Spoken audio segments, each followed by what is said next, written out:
I feel like I could jam to that song. That's a really good jam. Welcome, everyone, to the OK Baseball Podcast. And we are going to dig into all 30 MLB teams while we're here on this podcast. We're going to really dig into them as winter meetings just really get started this week and throughout the offseason until we get the spring training. This is just the beginning. So if you're joining us right now, welcome to episode 1. Really excited to have you. This is going to be a nice joint thing between Slasher Sports and Mr. Sean Doyle of Jays from the Couch. What's going on, my friend? Not a whole lot. I'm glad we're actually finally, after several false starts, we're ready to get this party started. It's been a while since we planned to go live, but it doesn't matter because everything is okay. The OK Baseball Podcast is here. We're ready to go. I'm so excited, Christian, to be talking about the NL East this week. Mm-hmm. I never thought I would say that, but here we are. Here we are. Yeah, I'm not a huge fan of the NL East, even though you can see my nice gear behind me. I do have some, Washington Nationals, Washington Senators gear. I definitely enjoyed my time going down to Brave Stadium when it was Turner Field and Truist Park as well. I've enjoyed my times throughout there. Haven't been to the Miami Marlins Stadium yet. I'm trying to go with all 30 teams. That's on my radar, but we're going to definitely cover them while we're here. So if you're listening live, we're going to be hitting you today, Sunday night live. We're going to throw it to the podcast to you Monday morning, and then you're going to see us talk about every single team in the NL East tonight. And we'll have that out to you on the feeds on our YouTube channel, OK Baseball Podcast, individually as well, with some other exclusive content that's going to hit the YouTube channel. So be sure to check out OK Baseball Podcast YouTube channel. The description will be in below. If you're watching live, just go ahead and check that out with a nice little YouTube search. If you're watching on Facebook and Twitter, welcome. We're glad you're here. Be free to chime in on those comments. We'd love to have you chime in when we're talking about certain teams or whatever you're ready to do. We're looking forward to it. Sean, how about you? I'm ready to get digged into this and get started. Absolutely, it's one of the best times of the year, to be honest with you. We've got the winter meetings just starting tomorrow. Rumors are flying fast and furious, and some teams are making some moves. Some guys are signing, and so things are happening. And what better way to kind of talk about that than here on the OK Baseball Podcast? All right. So what's the best way to start off with this podcast? Well, I feel like the team to start off with the NL East, you have to talk about the Philadelphia Phillies because what they did this year has been absolutely amazing. I feel like I've talked to a brick wall for the last 3 or 4 years when we talk about the Philadelphia Phillies. Are they going to go overcome the hump of being an 80-win team, 82 and 80 or 82 and or 80 and 82, like around that aspect? They get all these stars. They bring in Joe Girardi. They think he's going to be the big time thing to get them over that hump. Well, it's the complete opposite. They get rid of them and they find a way to get to the World Series. This year, they finally got those stars to really take place. Even with the injuries of Bryce Harper, they found ways to make some big noise and they get themselves to the World Series. Before we dig into maybe some of their offseason things, that run, let's talk about that run real quick. How amazing was that? And with an interim manager who deserved to get that tag removed as soon as possible. Absolutely, good Canadian boy, Rob Thompson, getting his due, as it were. But you know what? Before we talk about Rob Thompson, I think it's important. For the first time, I've become a fan of Dave Dombrowski. Wow.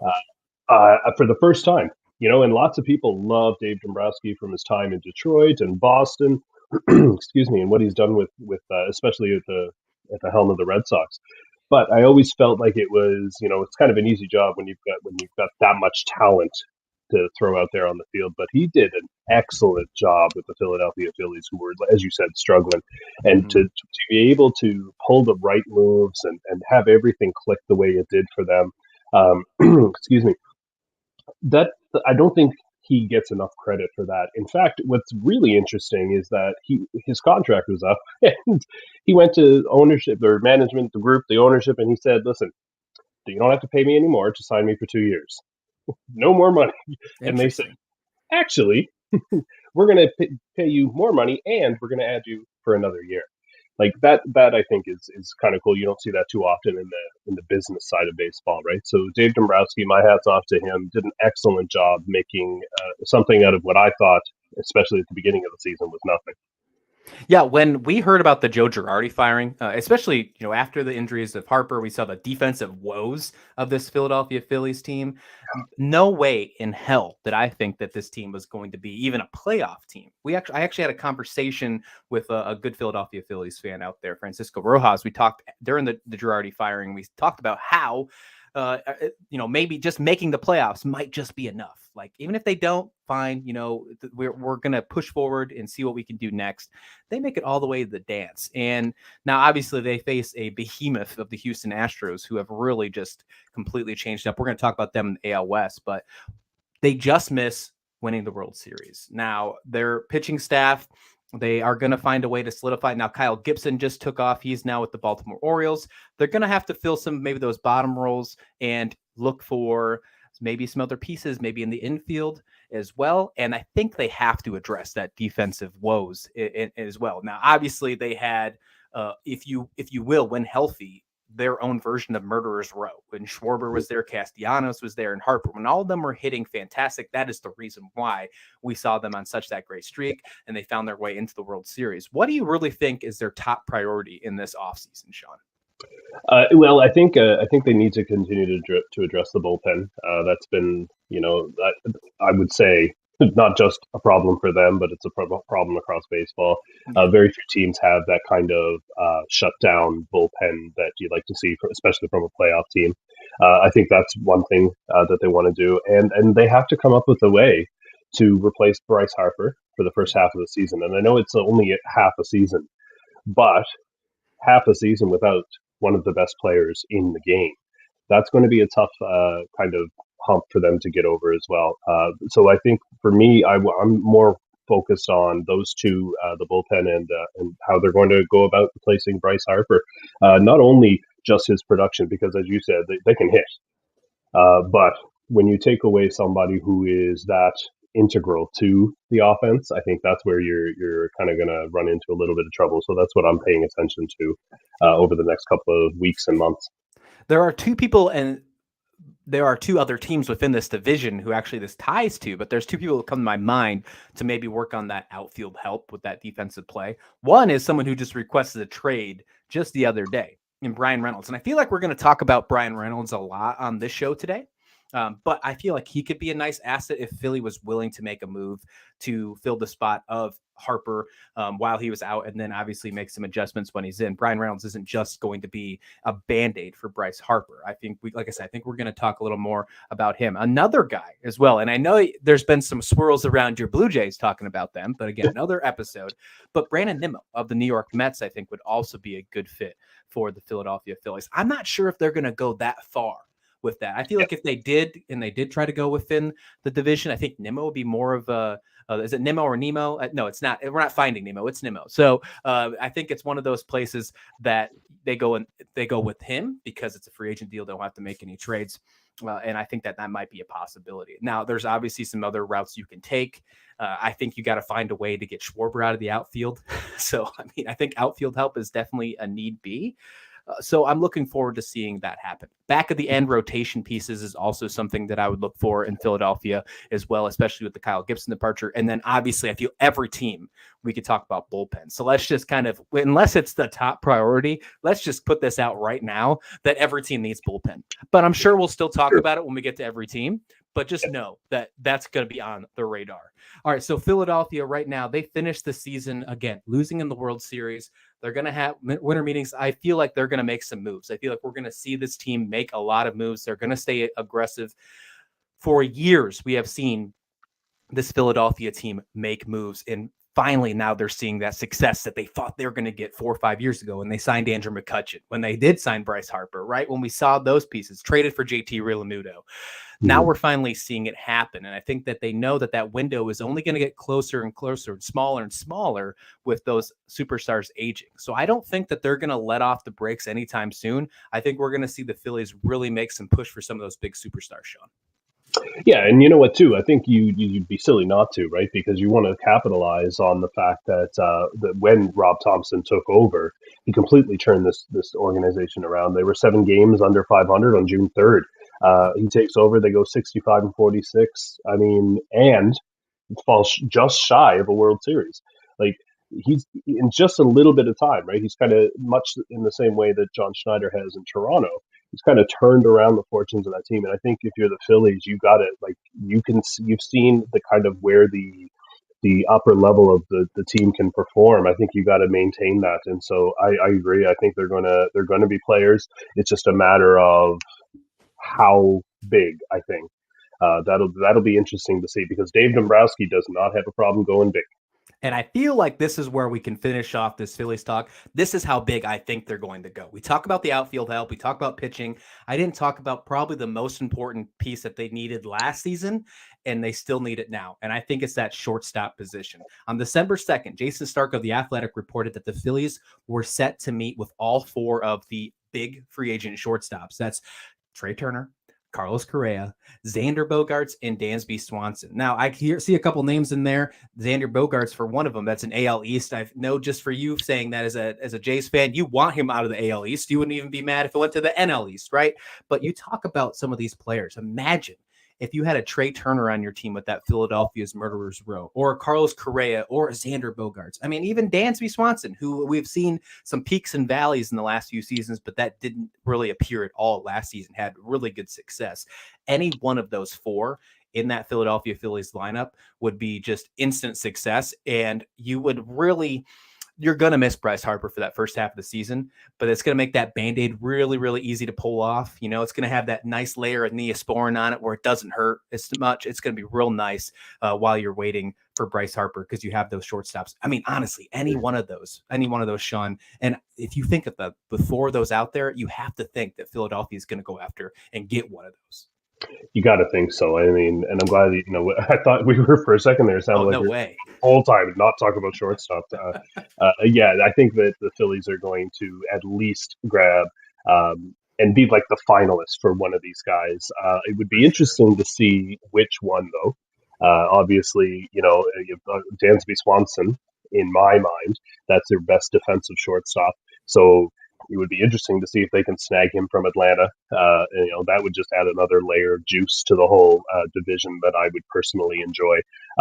Yeah. And so, but either way, even if it's not a Swanson, the offensive production is only going to go up with one of those four, right? Swanson being probably the least offensive threat of the four, even though he's a pretty big threat on his own, right? So yeah, if they don't come away with a shortstop at some point this winter, I'm going to be shocked. Yeah, absolutely. I feel like one of those four is almost a guarantee to go in there. Now, all four of them might not go anywhere. Just like you said, some of them might re-sign back with their teams. I think if anyone's going to re-sign back with their teams, I think Swanson's the guy because of all the money the Braves move. We're going to get to that, the fantastic thing here in just a minute. But, if you're going to, you got to make the decision, right? That teeter-totter, what Dombrowski wants to think of. Does he want to push towards that defensive need? That obviously didn't seem to be a concern last season, where he just went for complete sluggers, didn't really focus on the defensive need, still find his way to the World Series. Does he focus on that yet again and go towards a guy with more offensive production, like a Trey Turner, right? I mean, like a Carlos Correa, that still have good defensive capabilities, good base running out of Trey Turner as well. So you're really, really just changing the game. He is an absolute X factor. I mean, all of them can be. Or if you really push towards that, has to be defensive player. Let's also steal him from Atlanta. That doesn't hurt aspect as well. I feel like if they had their pick of the litter, they're going to go towards Trey Turner. I feel like everybody is going to go towards Trey Turner. So I think that it's going to be a bidding war. However, really excited to see what happens with these Phillies, Sean.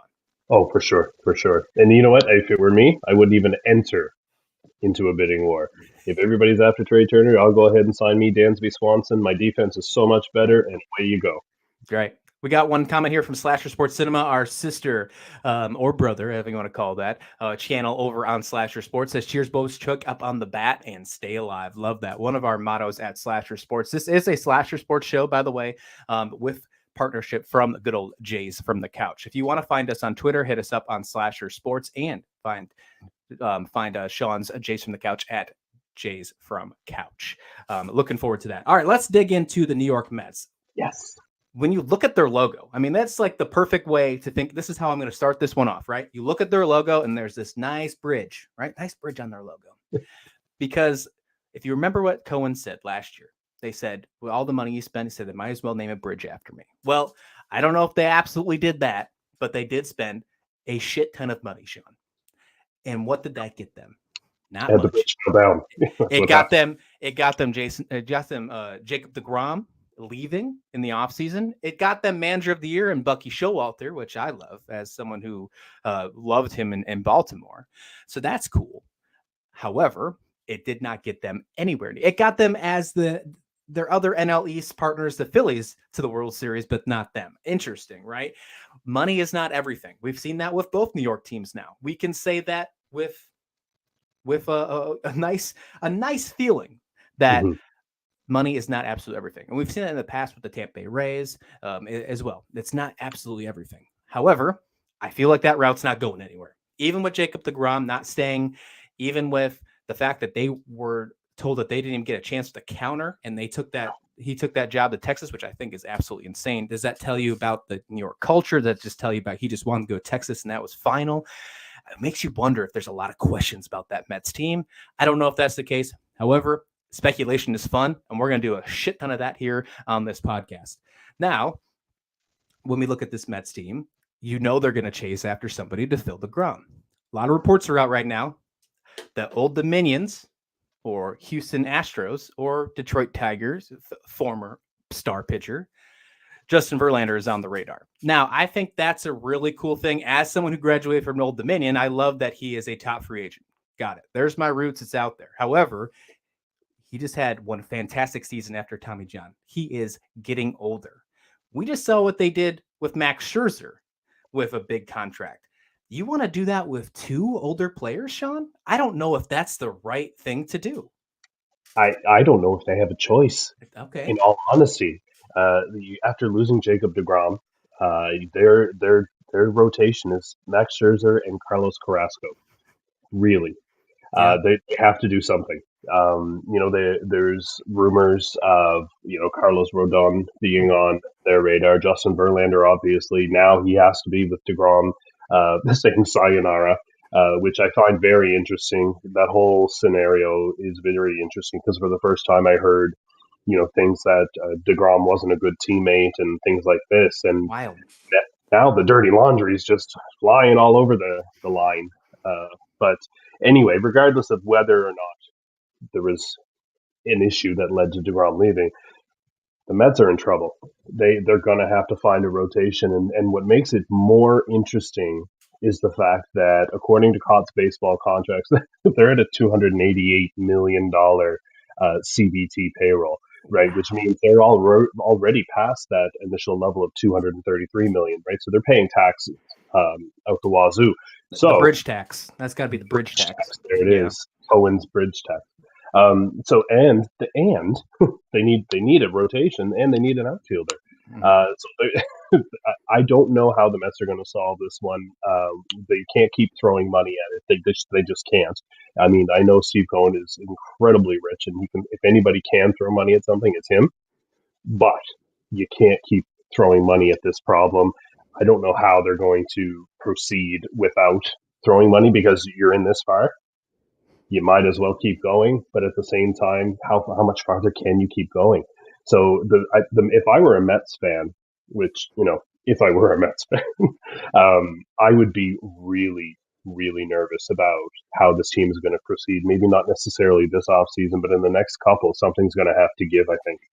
When you saw the free agent signings that they had last season and all the excitement with Cohen, now granted, even with the not World Series success that they had last year, they're still in a better situation than they were with the Wilpons. Okay, let's make sure we put that out there. Okay, what Cohen has is doing some great things for the Mets. However, when you saw what they did last year, it was exciting. Don't get me wrong; it made things a lot of excitement. There was a lot of buzz around there. Can the Mets be the best team in New York now? Can they outbeat the Yankees? It's all of the spending war in the Big Apple. But when you look at them closely, and you could kind of see it towards the middle of the season, and you really started to get the head scratchers around the trade deadline, a lot of these signings were a World Series or bust for this season, and it didn't happen. Now they're in a really tight bubble, like you said. Would you have gave 185 million to Jacob deGrom? If you didn't have a worry like the Mets, would you do that? Honestly, no. Yeah, I have a hard time because when he's healthy, he's no doubt. Yes, he's right. worth every penny of it. But we all know, everybody knows at this point, like how many, what are we talking about over the last couple of years? Let's pull it up quickly. Like we're talking about minimal innings over the last couple of years, and that it just can't happen if you're paying somebody to be an ace of pitching staff. Even with Max Scherzer, the argument could be made that Scherzer's the ace, but last year only 64 innings pitched. The year before 92. The year before that, obviously 2020 was a shortened season, but it was still 68. Yes, all the previous years he's got a great track record of innings, but the last few at age 34, I don't know that I would be paying that kind of money for Jacob DeGrom. My head is still weird when it comes to paying starting pitchers that much money to only play every fifth game. So that's something like with NFL, how they say don't sign running backs to long contracts. It's like makes you wonder if you should do that with starting pitcher. Now I know that I'm probably not the majority in that conversation or that thought process, but that one does always give me a head scratcher. Now, obviously, if he deserves to be one of the highest paid. He's one of the best that ever do it right now, and he's absolutely amazing when he is on. There's no doubt about it. However, I'm with you. I don't know about that. Carlos Rondon is another guy that's in the picture before we get off this starting pitcher thing, but 8 or 9 teams are in the mix from this, and they keep saying that the market is quote unquote heating up. I know that we're seeing some of the signings already happen earlier. Now, obviously, we just talked about the DeGrom signing. I don't think he wanted to make it to winter meetings. I think he already knew that he was going to Texas probably before the season was even over. There's probably some collusion that no one's talking about, but that's fine. But I think that there's a possibility that Rondon could go to the Mets as well. I think he could be the highest bidder going to the Mets. I think it could be where he stays in the Big Apple. Maybe he's playing in the AL East or the NL East. Regardless, one of those aces, whether Verlander or Rondon, is going to play for a New York team, whether it's the Mets or the Yankees. That's what I'm going with on that one. The last piece about the Mets here before we move on, and we kind of already talked about him a little bit when we were talking about a possibility filling the role in with the Phillies, is Brandon Nimmo. Right. And now he is kind of getting a lot of interest. Now, this is a cool thing. And another thing when he had his MLB debut, it was actually in National Stadium. Bartolo Colon was on the mound. Pretty cool, by the way. And I was in the seats. I got the chance to watch his MLB debut, which was really cool. It was in 2015 or 16, I believe. And got to watch that game. Really cool thing to see. I think one of my only MLB debuts that I can really think of that I got to see. And it's someone that is with a pretty high caliber of Brandon Nimmo. Now, I have seen this over the last few years, and we definitely saw it last year. He is a locker room leader. He helps with culture, helps build it up. He really seems like he'd be a good fit for something with a young core. Now, with DeGrom not being back, will they sign him? Because they do need to have some outfield help, Sean. Yeah, that's the one thing that aside from the rotation, which is looking not good, we heard with Nimmo hitting free agency, we'd heard that even there was some kind of talk about collusion with Aaron Judge and the Yankees and all of that stuff. And really, for me, the only really interesting part of that is that the Mets are interested in Aaron Judge, which would be hilarious to steal him from the Yankees. But if they don't, they've got Mark Canha, Khalil Lee, and Starling Marte as their outfield, and Ruff saw some time in left field, but they need an outfielder. Khalil Lee has very little major league experience and very little power to speak of. If you're trying to win a division or any postseason games, that outfield's not going to cut it. And then I would also add a guy like an owner who has the kind of money that Steve Cohen has and the kind of desire to win and do something with that money, and losing out on Jacob DeGrom. If they don't bring back Brendan Nimmo, how upset is the fan base going to be? Right. Christian, think about that. Just unless they don't sign someone absolutely huge like an Aaron Judge or someone to really solidify that piece and say, hey, look, this is the reason why we couldn't sign Nimmo. We went and got this piece. We went and got Rondon. We went and got Verlander. We're going to go all in this pace. Now, if they found a way to do that, I think the crowd, the fans would understand. I don't think they should close the door on this reunion by any means, though. I think that having him in the clubhouse is huge. And if you know anything about Showalter, he's a big clubhouse guy. And if he had any say in it, I think that he would definitely be saying, let's find a way to keep him. We'll see what happens with Cohen and that moving forward. I'm interested in the Mets this year. I think that this is a team that deserves a lot of interest. Both these teams. So far, we talked about the Phillies, now the Mets. They deserve a lot of interest this offseason because both of them are going to make big splashes. I think that there's going to be 4 teams in this division that make splashes. That's how crazy that this division is going to be. I'm glad we started off with this one for the OK Baseball podcast, because this is going to be one of the most interesting divisions in the winter meetings. So we start off with it, get a nice taste, and then we can give you some exclusive stuff on our YouTube channel once those news breaks. All right, let's talk about these Atlanta Braves. And I feel like a perfect comment just came in to start it off. It's from Feku. He says, with Dombrowski and Antropoulos in the NL East, all other teams are at a decided disadvantage. No one can outmaneuver Dave and AA. Well, I know that there's a little bit of Blue Jays banter in there as well from you over at Jays from the Couch, and thank you for that. But I completely agree that now you just gave the love to Dombrowski, and I am a huge fan of AA, and what he's done with Atlanta is just absolutely insane. You look at what he did in Atlanta this year and last year, and you can even go back all the way to Albies and Acuna Jr. He signed these guys for, pennies on the dollar in comparison to what they're worth, to be completely honest, and for a long term. And he did it again this season with a majority of his other players. It's some that won Rookie of the Year, some that, it's just fantastic. So now the only guy missing really in their rotation or in their lineup that has not been signed yet is Dansby Swanson. We talked about him a little bit earlier about he might be meeting with the Philadelphia Phillies as one of those top 4 free agent shortstops on the list. Does he make a comeback to the Atlanta Braves? I want to ask you that question before we really dig into it. Can you see Dansby Swanson, who was traded to Atlanta in the crazy Shelby Miller trade, right? One of the most, I think, one-sided trades that we never knew until later on in the season, which I did just saw Shelby Miller signed a deal. I think it was with the Dodgers, a little minor league deal. So he's still around and about, pretty interesting. But Dansby Swanson, he's the only guy missing. Everybody loves him down there. You look at Braves Twitter, which is something that is always going off, and they seem to really love Dansby Swanson, and I can't blame them. The defensive play you already talked about is absolutely amazing. Can you see him being in a Braves uniform next season? I can see him in a Braves uniform, but does that mean he will be? You know what? The Atlanta is not necessarily in a position where they absolutely have to bring him back.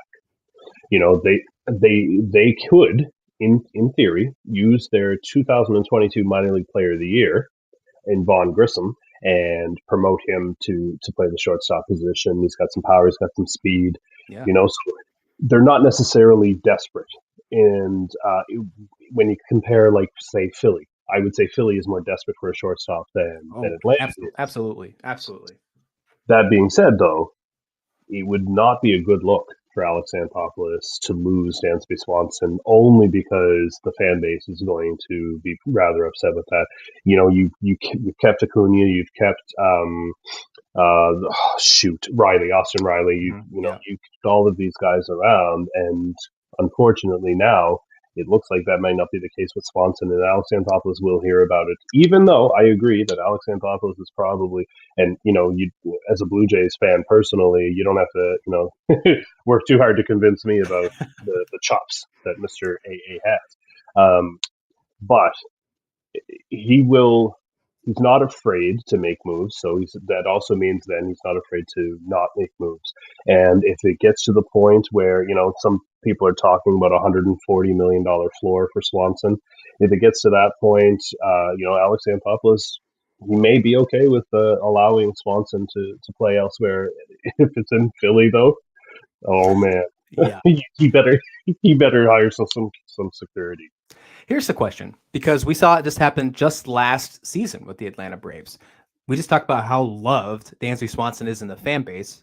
Well, Freddie Freeman was also that for Yeah. Atlanta, right? And that didn't stop them from not re-signing him, and he went to the Dodgers. Now they went and got Matt Olson, which was it seems to be a fantastic pickup. They extend him right away. It seems like for years to come, that is going to be a great thing for the Braves.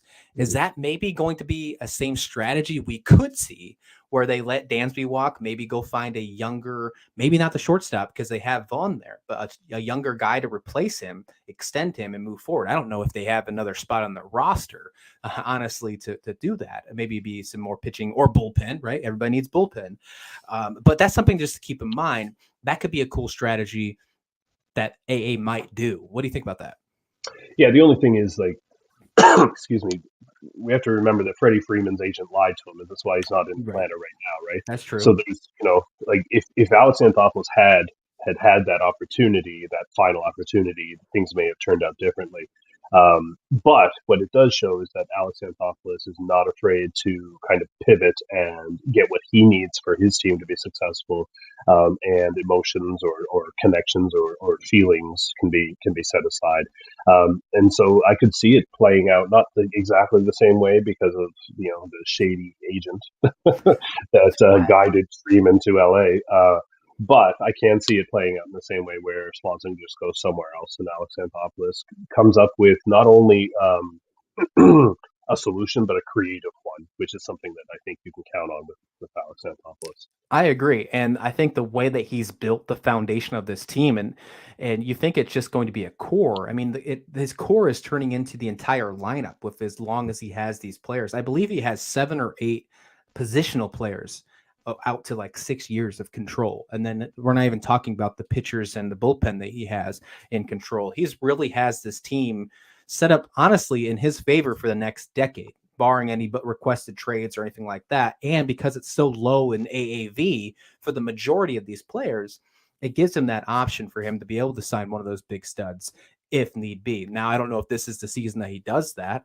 Maybe it is, maybe it isn't. However, something to really keep in mind. I think the Braves, I'm glad we finished them third because this is probably in that mix of where my excitement level is on them this offseason so far. I think the Phillies and the Mets are towards the top. The Braves are a little bit towards the bottom, to be honest. This next team we're going to talk about, I think, is really rising up, is really going up in my stock market, if you will. And that is the Miami Marlins. What we've heard a lot of things happening over the last few weeks, and really the last few days, about the Miami Marlins really getting the thick of some of these things. We talked about the Pittsburgh Pirates and the requested trade that just came out from Brian Reynolds. Miami has been all over that with the reports saying that Miami might be in the mix with that one.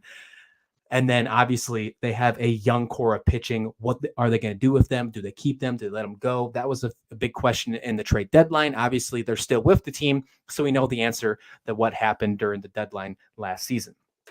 With this Miami Marlins team, though, they're in this weird, I feel like they're at the peak of something. They're either going to decide to build really, really hard and really go for it and become a leader in this NL East team, or they're going to trade their pitchers and they're going to really take a step back, rebuild from the ground up, and decide what they're going to do from there. See, maybe take the Nats strategy.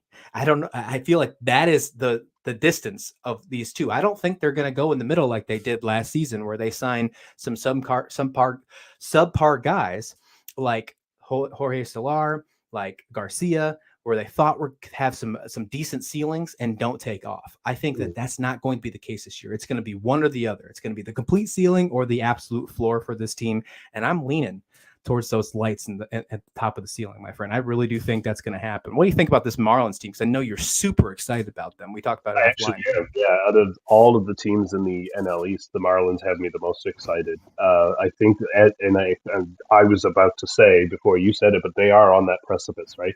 That, like, if they play this offseason right, they could be in contention as early as this coming season. Now, does that mean that they're going to win the division? No. Does that mean they're going to be a playoff team? Maybe not. However, they could turn their fortunes around if they play this right. And I think that has to happen. I don't know that you're going to see a rebuild because I think they have enough pieces to just kind of switch around that they could be competitive. And it's going to start with their pitching depth. Very few teams in baseball have the kind of depth that the Marlins have. And the cost to obtain starting pitching has never been higher, right? So if you've got looking at anybody who's not Alcantara, Cy Young Award winner in Yeah, 2020, he's not going anybody anywhere. who's not him is on the table. Could be on the table, I should say. So we're talking about Pablo Lopez. We're talking about Jesus Luzardo. We're talking about Trevor Rogers. We're talking about maybe even because they already dealt Eliza Hernandez to the Mets. So Mhm. there you go, right? So they've got pitching. They've got it in spades. What are they going to do with how they proceed is going to be incredibly fascinating. They do need offensive production, Yes, absolutely, and and of course next year a full season of Jazz Chisholm won't hurt them either. won't Uh, hurt.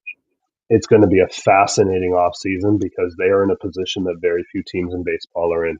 Yeah, and the fact that you're going to have Jazz Chisholm back without the whole, hopefully without the locker room issues that seemed to happen at the beginning of the season. Not sure if that was a Don Manningly thing. Not sure if that was a locker room culture thing with the players. I think that whatever happens, the new management is going to be able to take care of that and move forward. If not, we're going to see Jazz Chisholm traded this offseason, which I don't see happening. But I Mm. mean, don't rule it out, right? Don't rule anything out because I do think that this team is going to make some wild splashes. Do I think they should move these pitching? That's the real question. Now, obviously, Sandy's not going anywhere. It's already been reported that they are listening to offers on their young starters. Now, by the way, listening doesn't mean you're ready to trade them. It's just you're just not stupid enough to not listen to those offers. I mean, you don't close your ears and listen to a possibility to improve your team. My point here is that you had a very good pitching rotation last season. If you can find a way and you didn't spend a lot of money either. I know you're a smaller market team. I know you don't really have those deep pockets like some of the others in your division, let alone have. However, if you can find a way to spend some money and get some of those players in with keeping that rotation intact, then you are really, really helping out. We got another comment from Fecky. Great point about cost of acquisition for pitching. Marlins needs bats. Now, that's really pointing towards your side of the argument. And I do agree they need bats, but do you think the only way they can get them is by trading those young core? No, you don't have to at all. You can shop at the kind of the lower tier of the outfield market. A Trey Mancini, a Mitch Haniger, those kind of guys. They're not going to cost the obscene prices of a Brandon Nimmo, which might be more palatable for Miami. It can be done. And that also doesn't mean that even if you do make a trade, that you have to trade from your starting rotation. If they really believe that Trevor Rogers is more like the second place rookie of the year uh, than he was in 2022, then keep him. Like if you're not comfortable with the return for one of those starting pitchers or Pablo Lopez, keep them. Spend a little bit of money or trade from other areas. So it can be done. It's just probably you're going to get the most bang for your buck by dipping into that starting rotation, right? So I don't disagree with you. I think it would be awesome if they could keep that rotation Oh, for together, sure. and Yeah. you know what I mean. But so sure, it's possible, and there are ways to do it. Now, um, Pablo Lopez was probably the most sought after pitcher at the trade deadline last year that did not get moved. And I don't see that is slowing down in the offseason. When they say they're listening to offers, I assume the majority of them are for Lopez because they know Sandy's off limits. He ain't going anywhere. Now, we heard some of the possibilities last season of what would it take for Pablo to maybe move, and we heard a lot of them for Baltimore for some reason. We heard a lot of them for the Yankees. We heard the Dodgers for obvious reasons. What do you think it would take for one of these guys to move? Is it something like a top 10 prospect? Is it something like a guaranteed outfield starter? Is it something along that lines? What is something that really you think would move the needle for a guy like Lopez? I think if you're the Miami Marlins, you got to think about winning now, and also insulating for the future. So what I mean by that is, I think you trade for an everyday outfielder, a significant bat like maybe a Brian Reynolds from Pittsburgh, but you also say, wait a minute now, we're talking about a number two starter here, Mm-hmm. maybe even a potential number one. So we're not going to just give them away. So maybe Pittsburgh or somebody like that who has an outfielder to spare. Maybe they add in another a prospect, much in the way that Toronto traded away Teoscar Hernandez, right, Yep. for Swanson and Mako. Like some people have written that Mako was actually the target, the bigger target for them moving forward, right? So maybe you can pull off something like that where a team is willing to add in another prospect to help you in the future. But I think Miami has to be looking for some outfield bats. They have to, otherwise you might as well just keep your starting pitching, right? Because if you don't improve the offense, you can't. What I was going to say, disimprove. You can't make the rotation worse, right? So if you can't get that, then you just keep them in the rotation. When you talk about Brian Reynolds, who just requested a trade from the Pittsburgh Pirates, and we said the Marlins have been all over it. MLB Network, John Heyman reported that the reason that this trade request came out is because the extension talks really went nowhere. They met at a quote unquote impasse. So when you think about that, though, and you think this is really bad timing for this news to really break right before the winter meetings, him requesting a trade, this hurts the Pirates more than anything, because the fact that they know that he doesn't want to be on that team anymore means that his value as a player on the field has not changed, but what it's going to cost to get to him, it has definitely changed, and it's definitely been in favor of the team that's going to trade for him. So if Miami was in the mix, they would get more than Reynolds, and that would fit the bill of what you're just discussing here. I'm interested to see what happens with Reynolds, because Pittsburgh's been a tough team to really just stick around right now, right? We see it. They build up, they trade, they build up, they trade. Mm-hmm. Different episode. However, I'm interested to see where he goes, and I wouldn't be surprised if it's a team like Miami. I put a tweet out as soon as the trade request came out. I said initial thoughts would look good in Miami, and so be it. And it was just all over the place. We know our good friend Pete Pratt over at Locked On Marlins has been eating that up as well. So I'm interested to see that one. I think that is going to be. I know we talked about Reynolds earlier with Philadelphia. I think that Philadelphia, if they were willing to really make that push, and I think they would be, to kind of put that quote unquote Band-Aid of Bryce Harper to do that. I think that they're willing in that win now mode. That is an absolute win now move. But if you're looking for the stud that can really be your number one guy in the outfield, it'd be Jazz Chisholm, Brian Reynolds kind of duo. Sounds pretty good for the Miami Marlins. That really helps your offensive production. A nice 1-2 punch, if you will. Maybe add another guy in there. And that's something that you can really get excited about. Anything else on the Marlins before we move on to probably the most important team in the NL East, Sean? No, man. I think the Marlins are just going to be fun to watch. That's all. The new a new team in the mix at the winter meetings, which is always good for the game.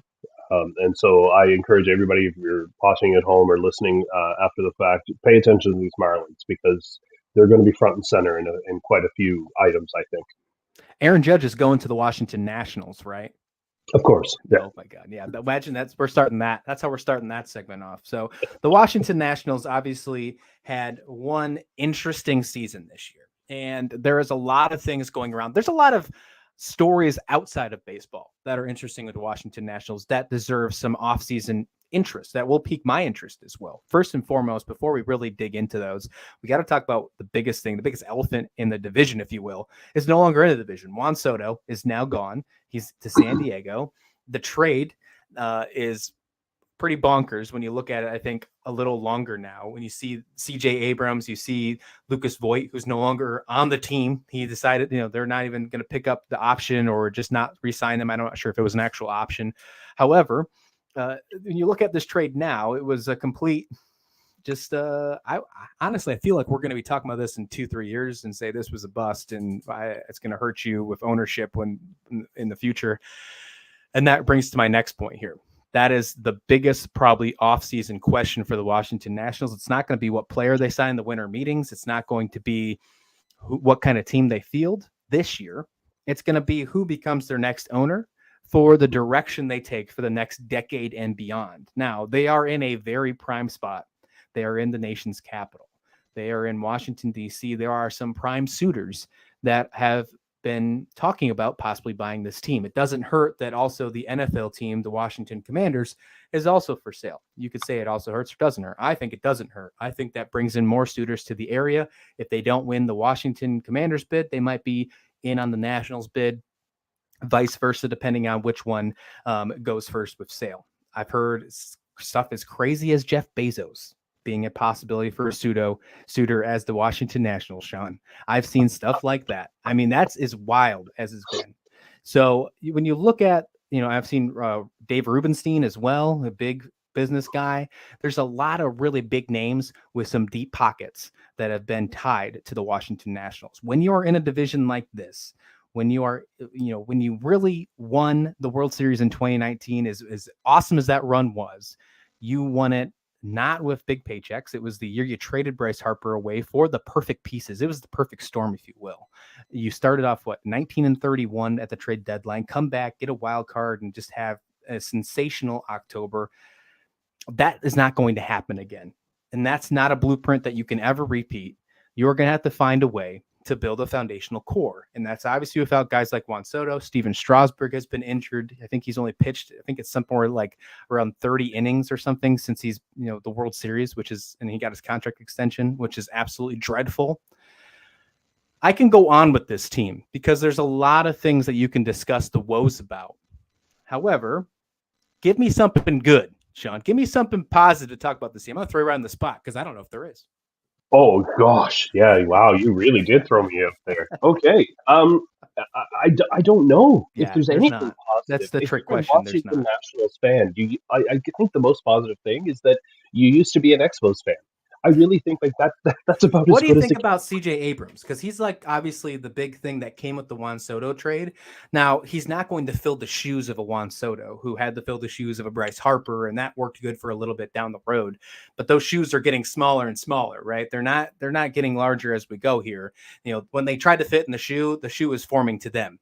So I think CJ Abrams is an interesting player for what he is. But if he's compared to Juan Soto, that's problems. What do you think is a guy that do you think he's a guy that can lead the face of this franchise for 5 or 10 years? I think that's the question you have to ask initially. I say no. That's a hard no for me. I mean, CJ Abrams, he's projected even next year when the Nationals are going to be so bad. They're not going to They're be going to be good. bad. They're going to be bad. What's And the MLB record for losses in the season? Because I feel like they're about that pace. That's kind of the they thing, right? get there. You're right. Yeah. You're right. So anybody's watching at home and can do a quick Google search for us, throw that comment up here because I would be interested to see because I think the Nationals could come close to it. But as far as CJ Abrams goes, in a year where they're expected to be bad, he's only projected, I should say, to hit 351 plate appearances. That's not even a full season. It's not. Um, he's got little power. He's got some speed. He's a nice piece, absolutely. But is he going to be the kind of face of the franchise that you would like to get in return for trading Juan Soto? He is not, and that it's a good thing that they're going to be this bad, right? So that they can get their ownership, issues sorted out and all of that stuff. But CJ Abrams is not enough to save this team because of everything else. Not only the ownership, but you got Strasburg. He still has 4 years and $140 million What about remaining. Patrick Corbin? Patrick Corbin, 2 years, $60 million. Struggled so bad, Awful. so bad. And even if they tried to trade one of these guys, they have no value whatsoever. Steven Strasburg, because of the nature of his contract and the fact that he's only thrown 30 innings over the last 3 seasons, he's not going anywhere. They need to get him on the field. Let's start there. Yeah. But Patrick Corbin, I'll just pull up his numbers because they're wow. Well, while you're doing that and looking at his numbers real quick, I would say with the Patrick Corbin and the Steven Strasburg deal, now you can't with Steven Strasburg, the injuries, you can't put the blame on having such a terrible contract because of injuries. Patrick Corbin's has been performance. So let's put that one on the blame on there. But when you go from having 2 bad contracts that we just mentioned, after having arguably the best pitching contract in MLB history of Max Scherzer when they signed him, I mean, even though you traded him and he finished it off with LA, that arguably could have been the best contract in MLB history for a starting pitcher. And then you go to Steven Strasburg, yes, World Series MVP, but then he has those injuries. And then Patrick Corbin, that contract, I mean, that was, I think, that one just didn't work out, period. I mean, you take duds where you have to, but it's just really hurting them. I feel like that's probably hurting an ownership bit as well. That's hurting why they can't field a decent team. and you're not going to want to spend money until you get a solidified ownership group in there. So I think they are going to be very dead at this winter meeting. I would hardly hear they're going to get a couple players once everything's all said and done, when everybody gets their pick of the litter, and they're going to be the last people in gym class picking the guys that would rather play on their Game Boys than play dodgeball. I think that's the thing that's going to happen here with the Washington Nationals. So I do Yeah, think that's the case. yeah, and probably Patrick Corbin is more of a hindrance to the Nationals than even a Strasburg is, right? Because at least you can say, okay, well, he's hurt all the time. Are they getting their money's worth? Well, no, but he's hurt. The problem with Patrick Corbin is that he's not hurt. He made 31 starts last year. And if you look at his numbers, like we're talking about, he's getting hit hard. Okay, so he's in 7th percentile for hard hit rate. He's in the first percentile for expected slugging. Barrel rate is in the 4th percent. Expected batting average, he's in the 1st percent. He's getting hit. He's getting hit hard, and that is a recipe for disaster. So, Washington National fans, I'm gonna, I'll pour one out for you because it's going to be a long season, and as Christian said, there's not going to be anything that can happen this off season that's going to change that, unfortunately. So, it's going to be a rough season in the capital city. All right, let's wrap up this NL East here. Again, thank you for joining the first episode of the OK Baseball podcast. Be sure to follow us on YouTube. Hit subscribe, hit like while you're there. Comment if you are watching this live show, or if you are watching it later on, be sure to comment. We will reply to all the comments in the description. We're going to build up these subscribers. We're going to be here weekly. We're going to come to you Wednesday nights at 6 p.m. Eastern. We're going to give you content every other week, I should say, during the off season. When we get into spring training and the regular season, then we will move to weekly. But until then, it will be a bi-weekly show. Now, last question I have for you, Sean, before we end out here. We just talked about the entire NL East. Now, this is when I say last question, I'm probably going to ask you like 5 or 6. All right. So there you go. So, I mean, naturally, right? Let's just play at the hip here. Let's go shot for shot. Let's see, without thinking, I want to hear your interesting takes. And what's a better way to start off with? What do you think is going to be the wildest winter meetings signing by an NL East team? Signing. Oh man, signing by an NL East team. The wildest signing, I think you're going to see the Mets spend more money to keep Brandon Nimmo. And I know that doesn't sound very wild, but to me, I think that is wild considering how many suitors are out there for Nimmo and how little money the Mets actually have available to them. So I think that's going to be the wildest. And even though on the surface it seems like the most boring.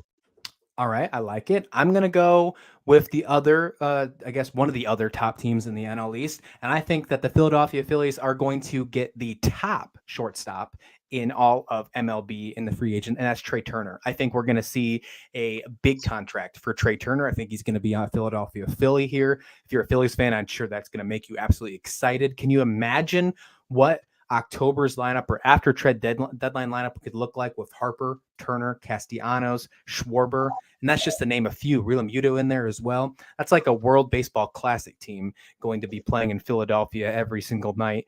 Give me Trey Turner to the Philadelphia Phillies. That's going to be my biggest signing. All right, now let's move to one more here. Biggest trade we're going to see with an NL East team involved. Oh boy, it's got to be the Marlins. They're the most likely to trade from a position of depth. So I think you're going to see them deal. I think they would prefer to deal, Trevor Rogers, even though he has the most years of control. I think that's actually why. I think you'll get more from him. He's just 25 years old, former second place rookie of the year, as I said before. So I think he's got a lot of upside that the Marlins are going to look to capitalize on. And I think if they don't go after Brian Reynolds in Pittsburgh, I think you may see them go after a Blue Jays catcher, maybe. I think I think there's a match there. Miami and Toronto, they've done it almost. It feels like every year over the last few years. So I think there's a trade to be had there for starting pitching going to Toronto and a catcher going to Miami. Whether it's Rogers, whether it's Pablo Lopez, I think that remains to be seen. But I think Blue Jays and Marlins are going to hook up. All right. And I am going to agree with you. I think it's the Marlins and I think it's a pitcher, but I am going to say Lopez. I think Lopez is going to be the guy in the move, just as we talked about with the Miami Marlins last season at the trade deadline. He was the most highly touted player that did not move. I don't think that momentum has slowed down. I can see him moving. I agree with every place that you think that Rogers going to go to. It's the same with Lopez, and I think that he is on the move. So the Marlins, I think, are going to make the biggest trade splash. All right, last question here for rapid fire. As we sit before the winter meetings start, this is a wild, way too early prediction. Give me your 1 through 5, how the NL East will end at the end of the season next year. Woo! All right. Let's go. Number one, I think the Phillies win the division. I think Atlanta comes in second. The Mets will be third, Marlins fourth, and the Nats in the sub basement. Yeah, the Nats are going to be that new where we make the AAA joke of them. I think That's where right. we used to do it for the Pirates for years. I think that might be coming back here soon as well. But and I think the Nats might be in that mix. I like that lineup exactly as well. I think Phillies are going to win this division. Now let's put it into perspective real quick. You didn't need to win a division to get to the World Series this year. So let's remember that. However, for the sake of this conversation, I think especially based on my prediction of Trey Turner going there, Phillies are going to win the division. I like the Mets still in second. I like them both as playoff teams. I think the Atlanta Braves are going to be on the bubble as well as the Marlins. I think they're going to be in the playoff race all the way till the last week of the season. And then the Nats are going to be eliminated. How fast can you be eliminated? Like a week after opening day? Is that the case? It's something like that, right? So when they throw the first pitch, Angel Hernandez is going to say you've been eliminated, and he's going to say ball and point as strike. It's something crazy like that. That sounds like Angel Hernandez in the right way. I mean, it's got to be, right? This is crazy. If somebody's going to ruin it, it'll be him. Yeah, that's a good part. Look at that. We got Angel Hernandez slander in our first episode too. So this was a successful episode. I'm glad we did it. We might as well wrap up right there. Thank you so much for joining the OK Baseball podcast, the first episode. And we will be back here the following Wednesdays. We'll be back here live. You can catch us on YouTube if you miss us out as well. Other than that, be sure to like, comment, subscribe, and we'll see you back here next time. Take care.